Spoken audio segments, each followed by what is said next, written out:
Hello, this is Tony Heller from RealClimateScience.com. New Jersey just had a big snowstorm, and the state climatologist said it was caused by global warming. The storm arrived after the state saw temperatures in the high 50s over the New Year's weekend. Dave Robinson, New Jersey state climatologist, told NJ Spotlight News that climate change is making it more likely for extreme weather patterns to occur. Temperatures are just below freezing, and that's where the atmosphere can hold a lot of moisture, and it's cold enough to be snow.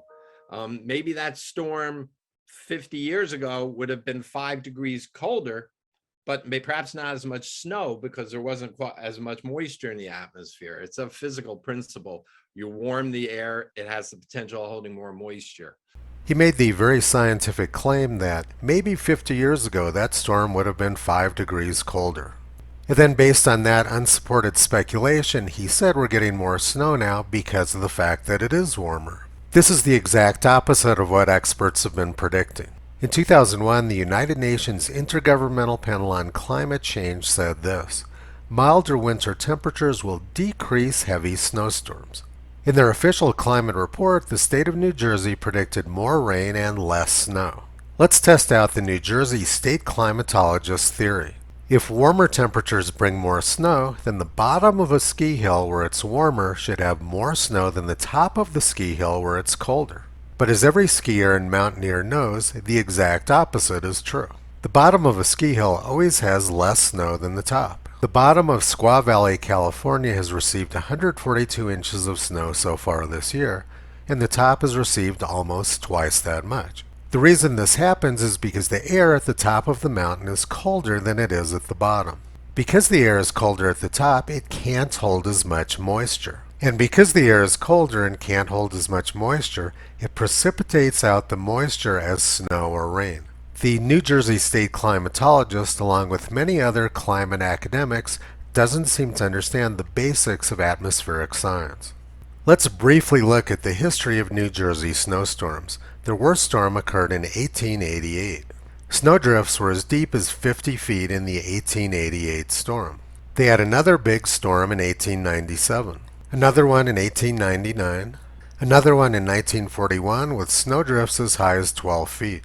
I had the pleasure of spending the spring of 2018 in Philadelphia, right across the river from New Jersey. It was the coldest and snowiest spring on record in Philadelphia. It's a good thing that Toto loves the snow so much. The owner of this truck probably wasn't as happy as Toto was. The reason we had so much snow is because it was very cold. Contrary to the idle speculations of the New Jersey state climatologist, the number of winter days above freezing in New Jersey is about the same as it was 100 years ago. The average number of days with more than 5 inches of snow is less than it was in the 1960s and about the same as it was in 1900. The New Jersey state climatologist doesn't appear to know much about the climate of New Jersey. In 1932, 43% of winter days in New Jersey were above 50 degrees Fahrenheit. That was their warmest winter and was also the winter of the 1932 Lake Placid Olympics. The 1932 Winter Olympics almost had to be canceled because they didn't have any snow a few days before the games started. On January 15, 1932, rain washed all of the snow off of the ski slopes. Temperatures in upstate New York reached an incredible 74 degrees during January 1932. This graph plots average New Jersey winter snowfall in inches versus the average winter maximum temperature. There's a strong correlation between cold winters and high snowfall, just as there's a correlation between warm winters and low snowfall. This relationship would appear obvious, but for some reason the New Jersey state climatologist doesn't seem to be aware of it. We live in Cheyenne, Wyoming, and we're having very heavy snow right now. And the temperature is 8 degrees Fahrenheit or minus 13 degrees Celsius. Reality does not support the misguided opinions of the New Jersey state climatologist and his friends. Climate alarmists have been telling us for years that warm winters were going to cause the snow to disappear.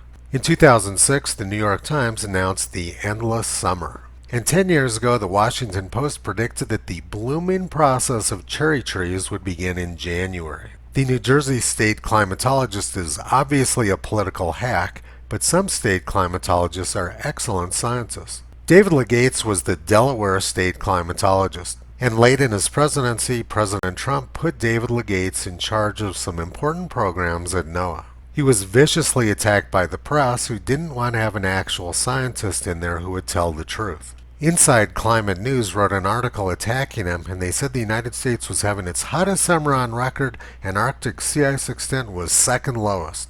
So let's take a look at how the Arctic is doing. January 4th, Arctic sea ice extent is the highest in 18 years. The Arctic melting scam is falling apart, but that'll be the topic of a different video. Inside Climate News claimed that the summer of 2020 was the hottest on record, when in fact it was just about average.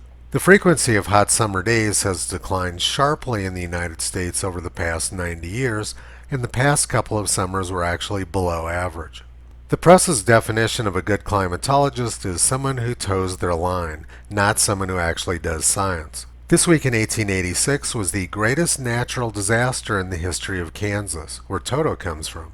Two very large snowstorms and very cold weather killed most of the cattle in parts of Kansas. This article from the National Weather Service said, the blizzard and Arctic air mass also affected the southern plains. Cattle had drifted several hundred miles south into northern Mexico. Dead carcasses were seen on the plains along with dead antelope and even wolves.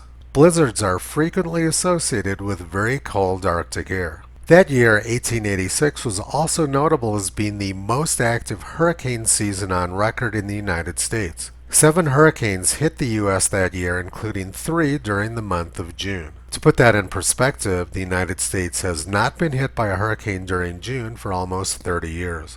A major hurricane during August of that year wiped the city of Indianola, Texas off the map permanently. Now let's listen one more time to the New Jersey state climatologist. Dave Robinson, New Jersey state climatologist, told NJ Spotlight News that climate change is making it more likely for extreme weather patterns to occur. Temperatures are just below freezing, and that's where the atmosphere can hold a lot of moisture, and it's cold enough to be snow. Maybe that storm 50 years ago would have been 5 degrees colder, but perhaps not as much snow because there wasn't quite as much moisture in the atmosphere. It's a physical principle. You warm the air, it has the potential of holding more moisture. The physical principle here is that this guy is a political hack who's spreading baseless propaganda.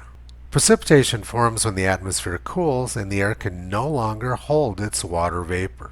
If the air is warm enough to hold its water vapor, then no precipitation is going to form. That's why New Jersey gets more snow during cold winters and less snow during warm winters. These people claim they're telling basic truths of science when in fact all they're doing is spreading propaganda.